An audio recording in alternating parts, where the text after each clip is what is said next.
le Seigneur te touche, que la grâce et la faveur de Dieu te localise et localise toute ta famille au nom puissant et glorieux de Jésus, et que le Saint-Esprit commence à manifester une restauration totale, une restauration divine au sein de ta famille dans le nom puissant et glorieux de Jésus. Je prie que le Seigneur prenne le total contrôle de ce moment, alors que nous allons entrer dans ce moment de parole, que le Saint-Esprit vienne rétablir tous ceux qui sont dans une situation difficile, qui vivent des moments atroces, qui ont des difficultés dans leur vie, que la puissance du Saint-Esprit localise ta vie et que tout ce qui est détruit, tout fondement qui est renversé dans ta famille soit relevé maintenant, car sa parole déclare qu'il est celui qui va rebâtir sur d'anciennes ruines. Alors que je prie que le Saint-Esprit restaure ta famille au nom de Jésus et que la parole que tu vas écouter ce soir puisse amener la vie dans ta famille, parce qu'il envoie sa parole pour guérir, il envoie. Ce soir, je voudrais encore saluer quelqu'un, toi qui m'écoutes, que le Seigneur te bénisse. Je prie encore que Dieu puisse te restaurer et te donne la joie, qu'il te communique la joie du salut, parce qu'il n'y a pas quelque chose de plus qui a plus de valeur que le salut. Bien-aimé, j'aimerais dire à quelqu'un qui m'écoute que quels que soient les comptes en banque, quels que soient les trésors, les richesses qu'un homme peut posséder, il n'y a que le salut qui soit quelque chose de meilleur.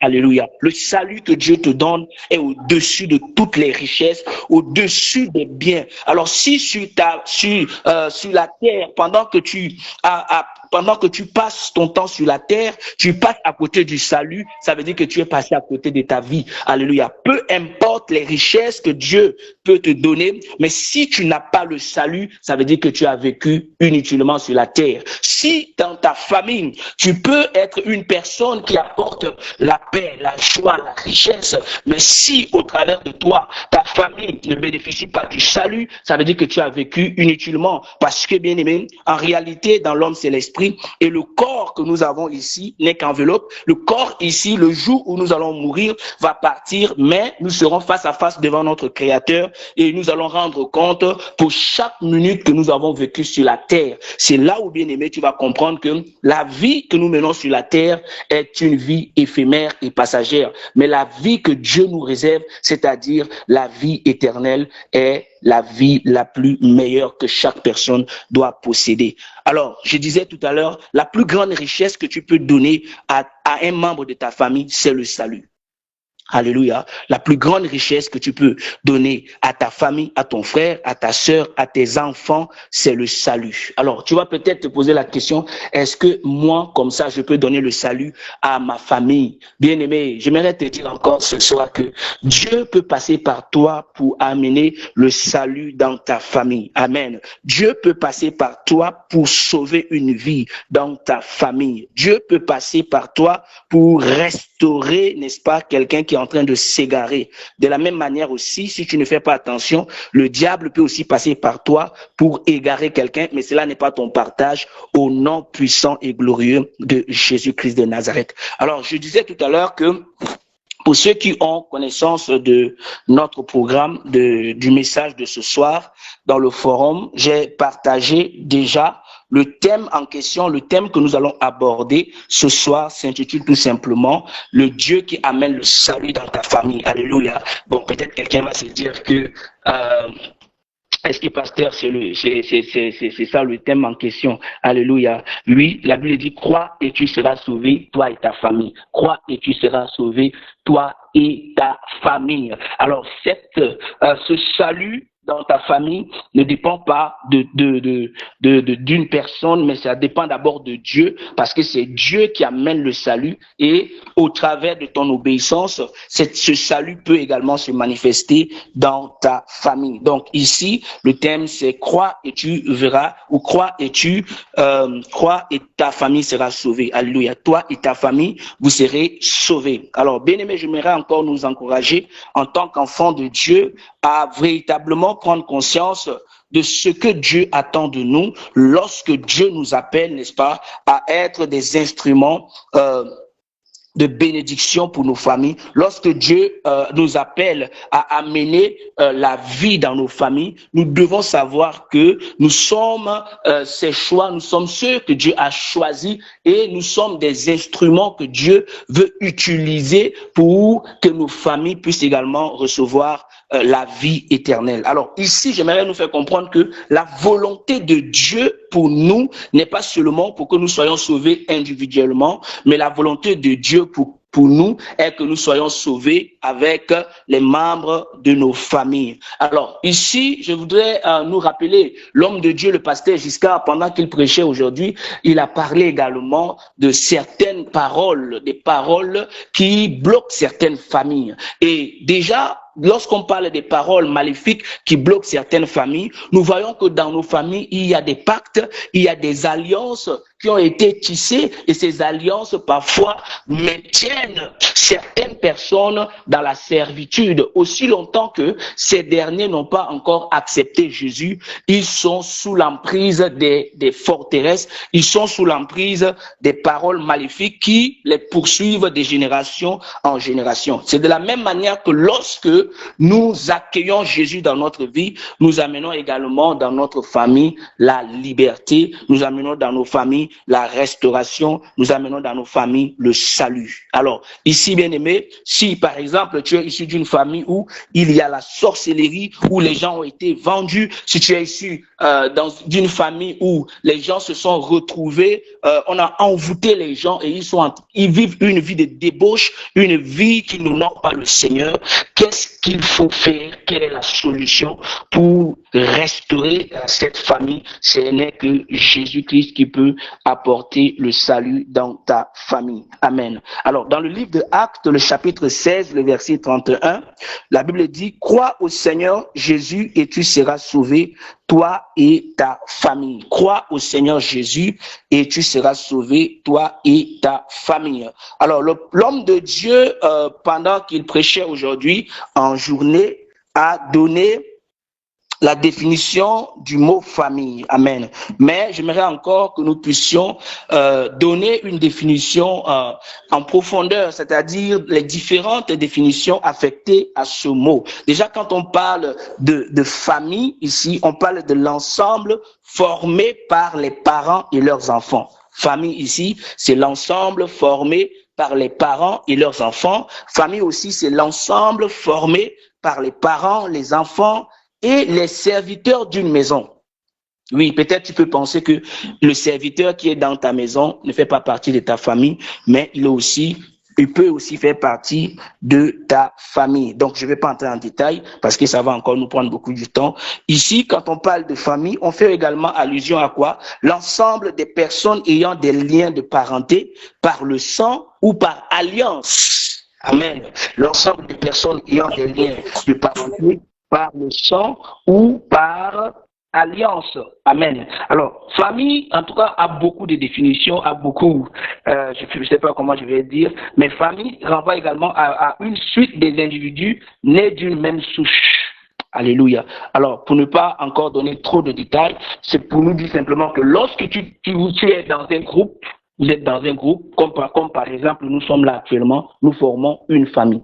Nous formons déjà une famille.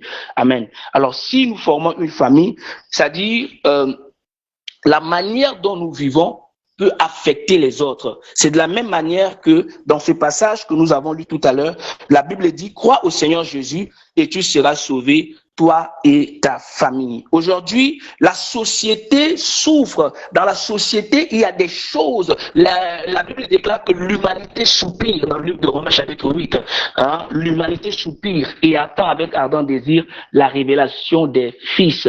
Alléluia, la révélation des fils. Pour dire que l'humanité ici, c'est quoi? Les gens qui sont autour de nous veulent voir quelque chose de différent en nous. Ils veulent voir en nous un exemple, que nous soyons des modèles pour eux. Mais malheureusement, on trouve peu de modèles dans la société. Beaucoup de gens sont frustrés d'aller dans les églises. Beaucoup de gens sont frustrés parce que le comportement des chrétiens, vraiment, ça ne va pas. ça ne va pas. Et même tu vas voir quelqu'un porter une grosse Bible, aller à l'église, rentrer tous les jours, mais dans sa famille, il ne parle pas avec les gens, il est quelqu'un de méchant, il est quelqu'un d'invivable, il est quelqu'un qui, ça dit que quand il est quelque part, les gens sont mal à l'aise. Alors avec ce comportement, comment est-ce qu'on peut communiquer la vie à nos familles? Avec ce comportement, comment est-ce qu'on peut amener les gens dans nos familles à rencontrer véritablement Jésus? Alors, pour la puissance du salut, ce n'est pas seulement le fait d'aller à l'église, mais c'est une vie transformée. Amen. Lorsque, dans ce passage, nous voyons le serviteur Seigneur Jésus, et tu seras sauvé, toi et ta famille. Croire ici, beaucoup vont penser que c'est juste une question où j'ai la foi que Jésus-Christ m'a sauvé et je suis sauvé. Non. Croire ici implique une obéissance. Croire ici implique une marche. Croire ici implique une vie transformée, bien-aimé. Parce qu'il ne suffit pas seulement de dire « Oui, je reçois le Seigneur Jésus et c'est tout ». Non, il faut que quelque chose se passe dans ta vie. 2 Corinthiens chapitre 5 verset 17 nous dit quoi? Si quelqu'un est en Christ, il est une nouvelle création ou une nouvelle créature. Les choses anciennes sont passées et toutes choses sont devenues nouvelles. Malheureusement, tu vas constater que quelqu'un, après avoir reçu Jésus, sa vie ne change pas. Est-ce que cette personne a véritablement cru en Jésus? Est-ce que cette personne a véritablement reçu le Seigneur Jésus? Est-ce que cette personne a véritablement accepté Jésus comme son Seigneur et Sauveur personnel? Celui qui a accepté Jésus comme son Seigneur et Sauveur personnel, sa vie est transformée et sa vie éclaire celle des autres. C'est pourquoi la parole de Dieu déclare dans le livre de Matthieu chapitre 5 que nous sommes la lumière du monde. Nous sommes le sel de la terre. Ça veut dire quoi? Si je suis en Christ, je vis dans une famille où il y a les ténèbres, c'est ma lumière qui va éclairer et chasser les ténèbres de ma famille. Amen. Donc, il faut, bien aimé, revoir ta vie. Est-ce que je vis comme un enfant de Dieu? Est-ce que réellement ma vie reflète la vie d'un enfant de Dieu? Est-ce que par ma marche, on voit en moi quelqu'un qui est vraiment né de nouveau? Est-ce que je suis à l'image de Jésus? Parce que c'est ça qui va transformer ta famille. C'est ça qui va amener la vie dans ta famille. C'est ça qui va même détruire les forteresses qui sont dans ta famille, bien-aimée. Si dans nos familles aujourd'hui, la sorcellerie domine, l'enchantement domine, toutes ces choses, l'envoûtement domine, c'est parce que quelque part, nous ne sommes pas vrais. Le jour où nous serons vrais avec Dieu, le jour où nous serons vrais avec Jésus, la présence de Jésus dans nos vies va amener la lumière dans nos familles et les ténèbres vont s'enfuir. C'est pourquoi le Seigneur dit, crois et tu seras sauvé, toi et ta famille. Amen. Donc ici, bien-aimé, lorsque tu crois au Seigneur Jésus, tu ouvres une porte aussi à ta famille. Pourquoi? Parce que la miséricorde de Dieu, la faveur de Dieu qui est dans ta vie se manifeste également dans ta famille. C'est comme le texte qu'on avait vu la dernière fois où dans le livre de Proverbes, la Bible dit que la malédiction de l'Éternel est dans la maison du méchant. Proverbes chapitre 3 verset 33. La malédiction de l'Éternel est dans la maison du méchant, mais il bénit la demeure des justes. Qu'est-ce que cela veut dire? La présence du juste attire la bénédiction de Dieu sur toute sa maison.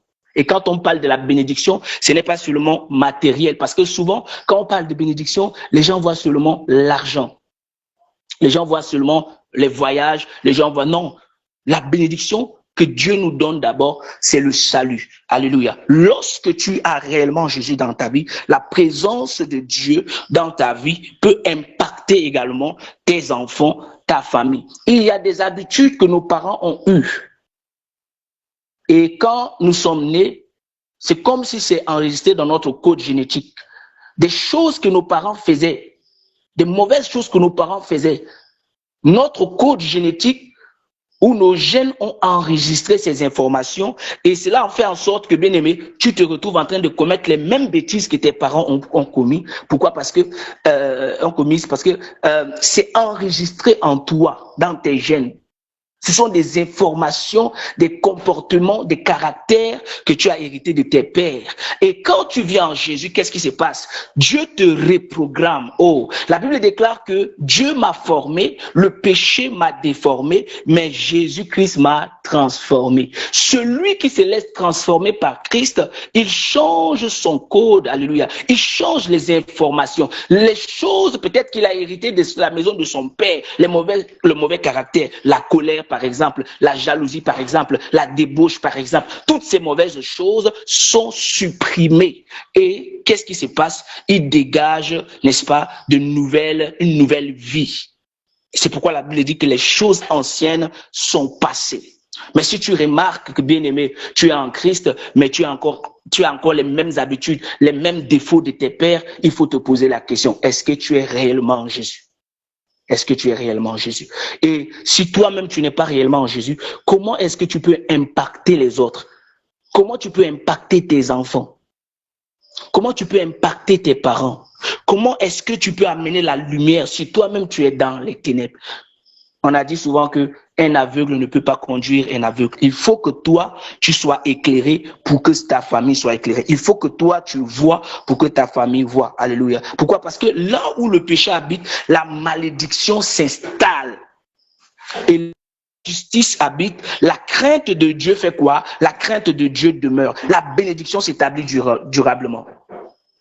Il y a des milieux où, bien aimé, si on reconnaît que tu es vrai avec Dieu, même si quelqu'un veut faire quelque chose de mal, mais rien que ta présence va gêner la personne. Va gêner la personne. Pourquoi? Parce que tu es une personne qui marche dans la sainteté, une personne qui vit dans la vérité. Alors, quand la personne veut poser certaines actions, dès que la personne te voit, la personne est gênée. Amen. Donc, le juste ici n'est pas béni individuellement. Si tu peux même voir dans la parole de Dieu, lorsque Dieu veut bénir, il ne bénit pas une personne seule. Il dit, je te bénis et je bénis ta postérité jusqu'à la 1000e génération. S'il veut maudire, il te maudit avec ta postérité jusqu'à la 3e ou la 4e génération. Lorsque la bénédiction de Dieu vient dans ta vie, cela coule jusqu'à la 1000e génération. Donc, c'est important pour nous de savoir que par notre comportement, nous pouvons bloquer beaucoup de gens. Le salut, nous pouvons bloquer le salut dans la vie de beaucoup de gens par notre comportement ou par notre relation avec Jésus. Nous pouvons aussi ouvrir la porte à beaucoup de gens, que ce soit dans nos ministères, que ce soit dans ce groupe, que ce soit dans ta famille, ou ta famille nucléaire, comme on le dit. Alléluia. Tu peux amener beaucoup de gens à Jésus rien que par ta croyance. Est-ce que tu crois vraiment au Seigneur Jésus? Est-ce que tu crois? Quand on dit croire ici, ça veut dire est-ce que tu marches selon le Seigneur? Alléluia. Dans le livre de Somme 112, je crois le verset 1 à 3, la Bible dit que heureux l'homme qui craint l'Éternel, sa postérité sera puissante sur la terre et la génération des hommes droits sera bénie. Les biens et les richesses sont dans sa maison. Alléluia. Nous voyons ici dans ce texte beaucoup plus le côté matériel, mais bien aimé, sur le plan spirituel également, cela va de soi. Lorsque nous marchons dans la justice de Dieu, nous attirons la faveur de Dieu sur nos enfants. Lorsque nous marchons dans la justice de Dieu, nous attirons la faveur de Dieu sur nos familles. Est-ce que nous comprenons? Et je retourne un peu dans l'Ancien Testament. Il y a un passage dans le livre de Josué, chapitre 24, verset 15, où Josué a déclaré ceci. Décidez, donc choisissez qui vous voulez servir. Choisissez qui vous voulez servir. Moi et ma maison, nous servirons l'Éternel. Aujourd'hui, le christianisme est devenu une histoire personnelle pour beaucoup de gens. Dans l'esprit de certaines personnes, si je crois déjà au je crois à mon Dieu, je fais mes choses, je pars dans mon église, je fais ceci, cela. Mais on ne prend pas la peine de prier pour nos familles. Combien de fois, si je pose la question à quelqu'un, combien de fois est-ce que tu pries même véritablement pour que les membres de ta famille soient sauvés? Combien de fois tu le fais? Et pourtant, la parole de Dieu déclare que la prière fervente du juste a une grande efficacité. Le juste dont on parle, c'est qui? Le juste, c'est celui qui a reçu le Seigneur Jésus. On n'est pas juste parce que on a fait ceci ou cela, mais lorsque tu acceptes véritablement le Seigneur Jésus, tu deviens juste. Tu es justifié par Jésus. Et étant juste maintenant, Dieu te dit que la prière fervente du juste a une grande efficacité. Mais maintenant, on va constater que les gens sont là, leur préoccupation, qu'est-ce que je vais devenir demain? Qu'est-ce que je vais avoir demain? Qu'est-ce que je vais faire demain? Pendant que leurs frères sont en train de mourir dans le péché. Dieu t'a suscité à dessein, bien-aimé. Dieu ne t'a pas fait sortir des ténèbres en vain. Si Dieu t'a fait sortir des ténèbres, c'est pour que tu puisses éclairer ta famille. Il a dit à l'apôtre Paul que je t'ai fait sortir du milieu d'eux et je te renvoie pour que tu les éclaires. Dieu t'a fait sortir d'une famille. Peut-être c'est une famille où il y a beaucoup d'ésotériques, où il y a la sorcellerie. Mais bien aimé, je te dis, si vraiment tu es avec Jésus, la sorcellerie, est-ce que la sorcellerie est plus forte que, est-ce que la sorcellerie est plus forte que Jésus? Sois vrai avec Jésus. Crois véritablement au Seigneur Jésus. Aie une alliance forte avec le Seigneur Jésus. Alléluia. Pourquoi? Nous voyons dans le texte de Josué, chapitre 24, 15, Josué ne voulait pas servir Dieu seul. Pourquoi? Parce qu'il a déclaré une alliance familiale avec Dieu. Il a décidé de consacrer sa famille à Dieu. Mais aujourd'hui, nous voyons certains chrétiens, il est dans le Seigneur, mais il s'en fout que ses enfants vivent n'importe comment. C'est pas son problème. Il va dire encore que le salut est personnel. Il s'en fout que ses frères et sœurs qui sont à côté vivent dans la débauche. Il va dire que le salut est personnel. Bien aimé, le salut est personnel, mais c'est pour que nous puissions impacter les autres. Alléluia. Par ton obéissance à Dieu, Dieu t'appelle aussi à amener les autres à le connaître. Parce que si tu ne l'obéis pas, si tu ne marches pas selon sa volonté, tu ne vas pas aussi aider les autres à le connaître. Tu es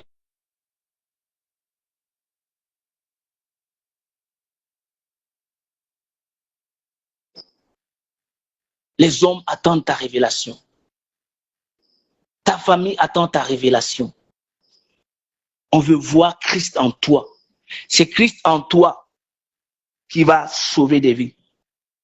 C'est Christ en toi qui va ramener les captifs, n'est-ce pas, à la liberté. Donc, nous voyons comment l'homme de Dieu a parlé. Si tu crois au Seigneur Jésus, tu seras sauvé, toi et ta famille. Amen. Qui parlait? Il y avait l'apôtre Paul, il y avait Silas, et ils se sont adressés ici au geôlier, qui était le geôlier de Philippe. C'était un homme qui était vraiment désespéré. Il était prêt à se suicider. Pourquoi? Parce que lorsque le Seigneur a visité Paul et Silas en prison, il y avait eu une puissance qui s'est manifestée au point où leurs chaînes se sont brisées et ils se sont levés. Lui-même, il était endormi. Il ne savait pas comment les choses se sont passées. Alors, il pensait que les prisonniers se sont évadés. Alors, il a voulu il a voulu se donner la mort. C'est là où les hommes de Dieu sont venus et ils lui ont dit que crois au Seigneur Jésus et ne te suicide pas. Jésus peut également te sauver, il peut également te libérer. Alléluia. Il était prêt à se suicider. Pourquoi? Parce que il était un gardien de prison et si tu laisses un prisonnier s'échapper, ça veut dire qu'on va te taxer de complice ou de complicité. Ça veut dire que tu as contribué à son évasion. Donc, tu seras pénalisé. Il pensait que c'était déjà fini. Alors Paul et Silas se sont approchés de lui et lui ont dit, mon frère, crois au Seigneur Jésus. Alléluia, et tu seras sauvé. Pourquoi? Tout ce qui s'est passé ici, c'était dans le plan de Dieu. Dieu avait déjà préparé cela pour qu'il voie sa puissance se manifester. Lorsqu'il a vu la puissance de Dieu, il ne pouvait que croire, il ne pouvait qu'accepter ce Jésus. C'est pourquoi il a accepté ce Jésus et le salut, n'est-ce pas, devait entrer dans sa maison. Pas seulement dans sa vie, parce qu'il était un plan de Dieu pour amener aussi les membres de sa famille au Seigneur Jésus-Christ de Nazareth. Alors, bien-aimés, ne fermons pas la porte à nos familles. Acceptons véritablement le Seigneur Jésus. Jusqu'aujourd'hui, comme je l'avais dit la dernière fois, il y a beaucoup de gens qui ne sont pas encore convertis. Malheureusement, la conversion, là, même à l'église, on doit prêcher aux gens pour qu'ils soient convertis. Beaucoup de gens ne sont pas encore convertis. Beaucoup sont des religieux. Beaucoup viennent seulement à l'église, ils sont dans des activités, mais ils ne comprennent pas ce que c'est que croire au Seigneur Jésus. Un jour, le Seigneur Jésus pouvait dire à ses disciples, pourquoi vous m'appelez Seigneur? Pourquoi vous m'appelez Seigneur et vous ne faites pas ce que je vous commande de faire? Si vous m'appelez Seigneur, faites alors ce que je vous dis de faire. Vous ne pouvez pas m'appeler Seigneur et vous vivez le contraire. Ça veut dire que vous ne croyez pas en moi. Bien-aimé, décide à partir de maintenant de croire vraiment au Seigneur Jésus. Alléluia. De croire vraiment au Seigneur Jésus. Je crois dans le livre de 1 Pierre, le chapitre 3 aussi, où l'apôtre Pierre donnait aussi des conseils à certaines femmes que par leur conduite, elles peuvent gagner leur mari à Jésus. Est-ce que tu connais ce passage? Je crois 1 Pierre, chapitre 3, verset... chapitre 3, verset 1 à 2, là, il dit, voilà, je crois, si quelques-uns n'obéissent pas à la parole, ils seront gagnés sans parole par la conduite de leurs femmes. Amen. Si par exemple tu es dans supposons que avant de rencontrer Jésus, tu étais avec un monsieur, vous avez eu des enfants, peut-être il est devenu ton mari plus tard, mais s'il ne croit pas au Seigneur Jésus, mais maintenant toi tu crois au Seigneur Jésus, mais comme vous êtes déjà mariés, vous n'allez pas vous séparer. Mais maintenant, comment tu vas l'amener à Jésus? Si lui continue à aller dans ses débuts de boisson, si lui continue à aller dans ses mauvais endroits, mais toi, tu crois vraiment au Seigneur Jésus. Comment tu vas l'amener à Jésus? La Bible déclare que c'est par ton comportement, c'est par ta conduite. Toute femme qui a reçu le Seigneur Jésus, c'est par ta conduite que tu vas amener aussi ton mari, si tu es marié et que ton mari ne croit pas au Seigneur Jésus, ton mari, c'est pas ta conduite. Mais aujourd'hui, nous voyons des chrétiens. Une femme chrétienne, quand son mari dit un mot, elle dit 10 mots. Tu ne lui montres même pas d'abord que tu n'es pas brisé. Tu ne lui montres pas d'abord que tu es transformé. Tu lui affiches le comportement de païen. Comment tu vas l'amener à Jésus? Comment il va accepter ton Jésus? Si tu vis une vie qui ne l'honore pas, si ta conduite ne donne pas gloire à Dieu, comment est-ce qu'il va croire au Seigneur Jésus? Donc, il faut faire très attention, bien-aimé. Croire au Seigneur Jésus, ce n'est pas seulement une confession de la bouche où tu dis « j'accepte Jésus ». Non, ta vie doit être transformée. Ta conduite aussi va influencer les autres. Amen, amen. C'est ça qui va sauver des vies. Donc, important pour nous, bien-aimés, de comprendre cela. Alléluia. Donc, avoir Jésus dans ta vie ici, je le disais tout à l'heure, c'est une porte qui te permet d'amener les autres à Jésus. Tu deviens un canal de salut pour les tiens.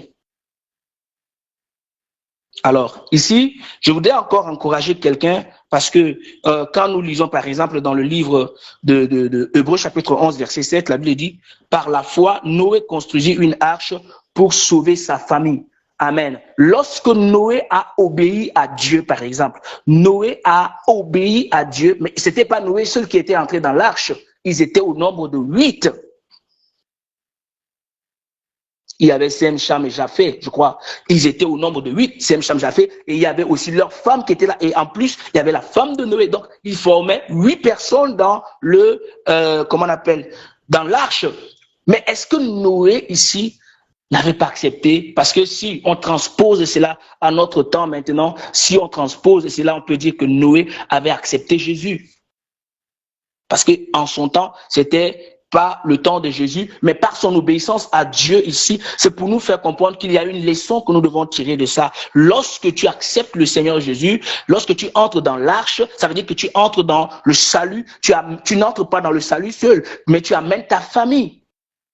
Alléluia. Donc c'est comme ça que nous devons, nous aussi, bien-aimés, participer pour le salut de nos familles. Il est important pour nous, bien-aimés, car le salut ici est familial. C'est une promesse que Dieu donne à une famille, pas à une personne.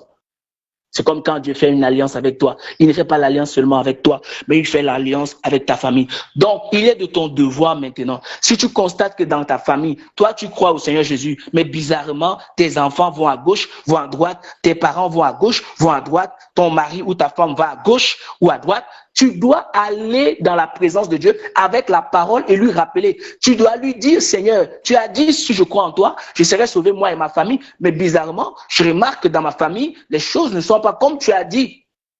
Tu es un Dieu d'alliance. souviens-toi. S'il y a peut-être des liens, s'il y a peut-être ceci ou cela, viens changer la situation. Et Dieu va te parler. Si c'est peut-être toi le problème, Dieu va te dire, change telle chose dans ta vie afin que ta famille soit sauvée. Alléluia. Donc, important pour nous de prier et aussi d'avoir une bonne conduite afin d'amener les membres de nos familles à Dieu. Très, très important pour nous. Nous ne devons pas négliger ça. Alléluia. Ta foi aujourd'hui est la clé, bien-aimé, du salut pour toute ta famille. Ta foi aujourd'hui peut amener ta famille à la lumière. Hein? Alléluia. Et quand nous regardons dans le livre d'Éphésiens chapitre 3, je vais chuter, je vais finir par là. Éphésiens chapitre 3, versets 14 à 15, la Bible dit, à cause de cela, je fléchis les genoux devant le Père, duquel tire son nom toute famille dans les cieux et sur la terre. À cause de cela, je fléchis les genoux devant le Père, duquel tire son nom toute famille dans les cieux et sur la terre. Bien aimé, pour dire que Dieu a à cœur toutes les familles de la terre. Lorsque Jean chapitre 3 verset 16 déclare, Dieu a tant aimé le monde qu'il a donné son Fils unique afin que quiconque croit en lui ne périsse point mais qu'il ait la vie éternelle. Ici, cette parole est adressée, ici cet amour est adressé à toutes les familles de la terre. Dieu, lorsqu'une vie, il visite toute une famille. Alléluia. Donc, ici, il est important pour toi, bien-aimé, de le savoir que dans ce passage, Paul révèle ici que Dieu est la source et le modèle de toute famille sur la terre et dans les cieux. C'est en Dieu, bien-aimé, que la notion de la famille trouve son origine. C'est en Dieu, c'est par Jésus-Christ que chaque famille peut retrouver son identité, sa paix, son unité. Si ici, bien-aimé, dans une famille, il n'y a pas Jésus, il n'y a pas d'unité, il n'y a pas vraiment l'unité dont on peut parler. Aujourd'hui, on a prié par rapport à certaines familles où il faut vraiment combattre certaines choses dans des familles. Il y a certaines choses, des paroles maléfiques et tout, des divisions, la sorcellerie, toutes ces choses-là. Bien-aimés, ce que nos familles ont besoin, c'est de Jésus. Quand Jésus est dans une famille véritablement, cette famille est libérée de toutes ces choses. Alléluia. Quand Jésus-Christ est dans une famille, cette famille est véritablement éclairée. Que la lumière de Jésus éclaire ta famille, que la lumière de Jésus entre dans ta famille. Si véritablement Christ règne dans ta famille, il y aura la paix, il y aura l'unité, il y aura de l'harmonie au sein de ta famille. Pourquoi? Parce que c'est par Christ que chaque famille peut retrouver son identité, sa paix et son unité. Sans Dieu, une famille perd sa véritable orientation spirituelle. C'est Dieu qui nous donne une véritable orientation spirituelle. Alléluia. Alors, bien-aimés, cela doit être notre souci de tous les jours. Nous devons véritablement rechercher le salut de nos familles. Et ce salut ne peut se manifester que par notre consécration. Ce salut ne peut se manifester que par notre engagement. Ce salut ne peut se manifester que par notre transformation, par notre croyance. Quand je dis que je crois au Seigneur Jésus, ça veut dire que je crois à la parole de Dieu. Et si je crois à la parole de Dieu, je me soumets à la parole de Dieu. Je vis selon la parole de Dieu. Et tu vas voir des choses extraordinaire se passer dans ta famille. Bien-aimé, j'ai toujours l'habitude de dire aux gens que la plus grande prière qu'un homme élève, ce n'est pas la prière que tu ouvres ta bouche pour déclarer. La plus grande prière que tu peux élever, c'est ta vie. Est-ce que tu comprends ce que j'ai dit? Ta vie est une prière. Si tu mènes une vie qui donne gloire à Dieu, c'est une prière devant le Seigneur. Offrez vos corps comme un sacrifice vivant, saint et agréable à Dieu, ce qui sera de votre part un culte raisonnable. Lorsque tu offres ton corps comme un sacrifice à Dieu, c'est quoi? Le sacrifice parle. Le sacrifice, l'autel, on parle autel, sacrifice, alliance. Le sacrifice, ça parle sur l'autel. C'est une prière. Donc, si ta vie est sanctifiée, c'est une prière que tu élèves vers Dieu pour le salut de ta famille. Ça crie pour le salut de ta famille. Alors, c'est le message que j'ai pour toi ce soir, pour t'encourager à croire au Seigneur Jésus et tu seras sauvé, toi et ta famille, au nom de Jésus. Amen, amen, amen. Je vais passer le micro à